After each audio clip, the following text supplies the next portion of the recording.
Nag-iwan ng mahigit 14 na milyong pisong halaga ng pinsala ang lindol noong Biyernes sa ilang lugar sa Visayas at Mindanao. Isa naman ang naitalang patay dahil sa landslide na dulot din ng pagyanig. Narito ang report.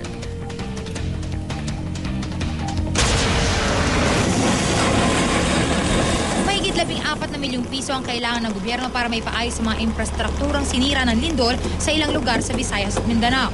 Ayon sa NDRRMC, kabilang ilang tulay, kalsada at bahay sa Eastern Samar sa mga napinsala ng magnitude 7.6 na lindol at mahigit 200 aftershocks nito. Sa bayan ng Mercedes, sinimulan na ng DPWH ang pagkukumpuni sa nasirang bahagi ng Boyayawon Bridge.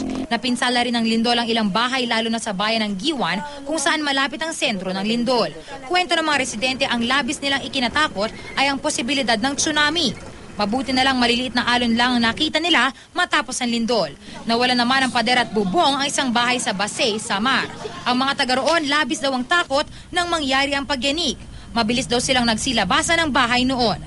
Sa Cagayan de Oro City, gumuho ang lupa sa Barangay Lapasan na ikinamatay ng 44 na taong gulang na si Emelita Ubalde. Binalikan daw ng biktima ang kanyang apo na nasa loob ng kanilang bahay nang lumindol.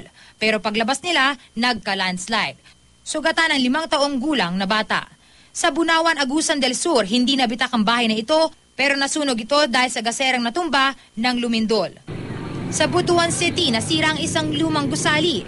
May mga gumuhong pader at bahay rin sa Maasin, Southern Leyte. Nawala naman ang kuryente sa Tacloban, Leyte. Nakuna ni Youth Scooper Roel Ladera ang bubong ng waiting shed na bumagsak dahil sa lindol.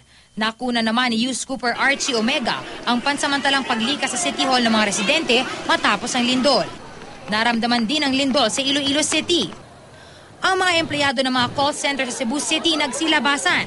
Nagsilabasan din ang mga taga Davao City dahil sa takot sa pinsalang maaaring dala ng lindol. Ganito rin ang ginawa ng mga taga-Tandag, Surigao del Sur nang maramdaman nila ang malakas na pagyanig. Para sa unang balita, Isay Reyes reporting.